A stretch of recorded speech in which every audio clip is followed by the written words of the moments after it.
So, Joe Gatto from Impractical Jokers has within days been accused of sexual assault by two separate women, and I'm going to give you the rundown on everything that has transpired so far. So, let's get into it. So, in a series of videos uploaded to TikTok, a woman who went by the username JoozyB, JOOZYB, went on to claim that she had been sexually assaulted by the Impractical Joker star Joe Gatto. The woman, who was allegedly only 19 years old at the time, goes on to claim that she first met Joe when he was performing in Wisconsin in September of 2023. She goes on to claim that her and Joe began to DM each other privately through Instagram. She went on to say, quote, "I was drunk, whatever, and he just started texting me all this stuff."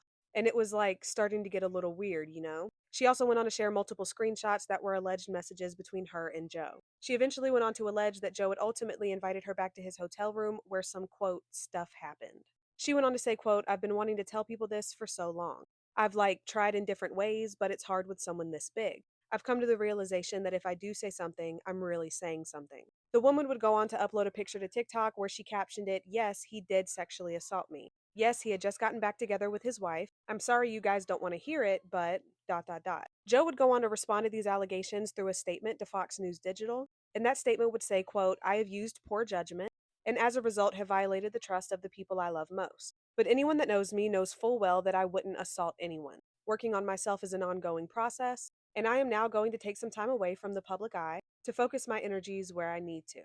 Within days of the first allegation, another woman would come out accusing Joe of allegedly inappropriate behavior. And this second woman would be a former employee of Joe's. The former employee would go on to tell people that she first allegedly met Joe when she was only 15 at one of his comedy shows. She would go on to claim that as soon as she turned 18, Joe's behavior allegedly shifted and he became very flirtatious. Now, just before starting to work for Joe and just after graduating college, another former employee of Joe's had allegedly warned the girl that Joe was perceived as someone who was very flirtatious and handsy. This other former employee would allegedly go on to warn the girl that Joe often made inappropriate jokes and also advised her to immediately shut it down if he ever did anything creepy. And the second accuser goes on to claim that shortly after beginning to work for Joe, she began to understand why the warning was issued, alleging that during her time working for Joe, he would occasionally inappropriately grab her and ask her for back massages. She also went on to claim that Joe one time asked her to come back to his room with him and cuddle, and that he would often inquire about her sex life. A source goes on to claim that Joe would often brag about allegedly being in an open relationship with his wife Bessie, a claim that some are now beginning to question the validity of, or the truthfulness of.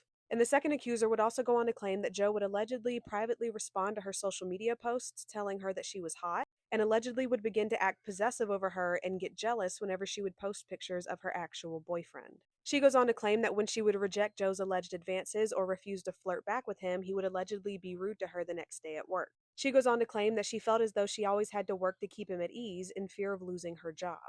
This is said to have been a part of a larger pattern of alleged emotional manipulation that the woman claims continued until she eventually left his employment after only being employed for 2 years. The woman goes on to claim that Joe at one point had allegedly inappropriately grabbed her upper thigh while they were alone in a hotel elevator during a business trip. And the woman goes on to allege that once she moved across the elevator away from him, he allegedly looked at her and told her that he, quote, knew he would make her uncomfortable during the trip. A source also goes on to claim that at one point during another business trip, Joe had allegedly encouraged his employees to come back to his hotel room to drink, despite bragging to the public about being sober and even bragging to the public about having never even had a sip of alcohol before. The source also goes on to claim that Joe himself was not drinking during that occasion, but that he was allegedly encouraging the people around him to drink. So I don't know, you guys. Y'all let me know what you think in the comments down below.